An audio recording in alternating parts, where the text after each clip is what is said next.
बनाएंगे अखवानी कीमा। इसके रिजल्ट की बात करूं तो मैं आपको 100% इसकी गारंटी दूंगी। अगर इस रेसिपी को फॉलो करके बनाएंगे ना, यकीन जानिए खाने वाले उंगलियां चाटते रह जाएंगे, जितना लजीज और मज़ेदार ये बनके तैयार होता है। अखवानी कीमा बनाने के लिए सबसे पहले हमने कीमा ले लेना। यहाँ पे मैंने बीफ का कीमा लिया है, 1 किलो के बराबर कीमा हम यहाँ पे लेंगे। हमने हड्डी वाला मिक्स कीमा लिया है। 1 टेबल स्पून इसमें लहसुन अदरक, 1 टेबल स्पून नमक डाल के 1.5 कप इसमें पानी डाल के ऊपर से कवर कर देंगे। 15 से 18 मिनट तक हमने इसको गलाना है, क्योंकि बीफ का कीमा हमने अच्छे से इसको गलाना है। यहाँ पे आप मटन और चिकन का कीमा भी इस्तेमाल कर सकते हैं। वेट को लगा देंगे और यहाँ पे इसकी मैंने 6 से 7 सब्ज़ मिर्चें ली हैं, 2 बड़ी साइज़ की प्याज ली है, थोड़ा सा हमने आधी गट्टी के बराबर सब्ज़ धनिया धंजी समेत ले लेना है। एक फ्राई पैन में 2 टेबल स्पून ऑयल शामिल करके अच्छे से इसको फ्राई कर लेंगे। ज़्यादा नहीं फ्राई करना, ना ही कोई कलर लाना है, सिर्फ हमने प्याज का कच्चापन ही दूर करना है। जब प्याज का कच्चापन दूर हो जाता है, इसमें सब्ज़ धनिया डाल के अच्छे से मिक्स करेंगे और इसमें आधा कप के बराबर पानी ऐड कर देंगे। अच्छे से इसकी मिक्सिंग करेंगे। जब एक बॉयल इसमें आ जाएगा तो इसको हम निकाल के किसी भी मिक्सर जार में डाल के इसका पेस्ट बना लेंगे। और यहाँ पे देखिए 18 से 15 मिनट के बाद हमारा कीमा भी अच्छे से गल चुका है। अगर कीमे में थोड़ा बहुत पानी है तो अच्छे से हमने इसका पानी ड्राई कर लेना है।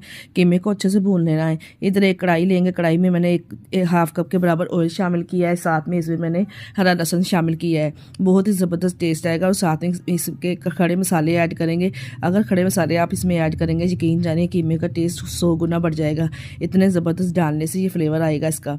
साथ में मैंने जो पेस्ट बना के रखा था हमने प्याज का, सब्ज़ मिर्च का और धनिया का, वो इसमें शामिल कर देंगे। अच्छे से मिक्सिंग करेंगे और यहाँ पे कुछ पाउडर वाले गर्म मसाले ऐड करेंगे। 1 टेबल स्पून मैंने इसमें साबुत सफ़ेद ज़ीरा ऐड किया, 1 टेबल स्पून नमक ऐड किया, 1 टेबल स्पून पिसा हुआ साबुत गर्म मसाला ऐड किया, 1 टेबल स्पून हमने पिसी हुई काली मिर्च इसमें शामिल करके अच्छे से मिक्सिंग कर लेनी है। अच्छे से हमने यहाँ पे ग्रेवी की बुनाई करनी है। जितनी हम बुनाई करेंगे इतना ही ज़्यादा टेस्ट आएगा। और यहाँ पे जो कीमा हमने बॉईल करके रखा था वो अच्छे से इसमें डाल के मिक्स कर लेंगे। अच्छे से कीमे को डाल के मिक्सिंग करने के बाद हमने कीमे की अच्छे से बुनाई करनी है। बुनाई करने के बाद यहाँ पे हम इसके अंदर टेट्रा पैक क्रीम शामिल करेंगे। अखवानी कीमा बना रहे हैं, टेट्रा पैक क्रीम तो लाजमी इसमें डाली जाएगी। अगर आपके पास टेट्रा पैक क्रीम नहीं है तो आप इसमें मलाई का भी इस्तेमाल कर सकते हैं। डाल के अच्छे से मिक्सिंग करेंगे। जितना टेस्ट टेट्रा पैक क्रीम डालने से आएगा ना, मलाई डालने से इतना नहीं आएगा।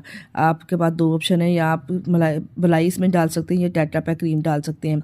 इसको मैंने स्मोकिंग फ्लेवर देने के लिए कोयले को गर्म करके ऊपर से कवर कर देंगे 5 मिनट के लिए। इतना ज़बरदस्त फ्लेवर आएगा ना, स्मोकिंग कि खाने वाले उंगलियां चाटते रह जाएंगे। इसकी खुशबू पूरे मोहल्ले में फैल जाएगी। माशाल्लाह से जायका लाजवाब होगा। सब्ज़ धनिया गार्निश करेंगे और इसको गर्मा गर्म सर्व करेंगे। आप इसको रोटी पराठा या नान के साथ भी सर्व कर सकते हैं। अगर हमारी पूरी वीडियो देखना चाहते हैं तो यूट्यूब चैनल पर जाके आप देख सकते हैं।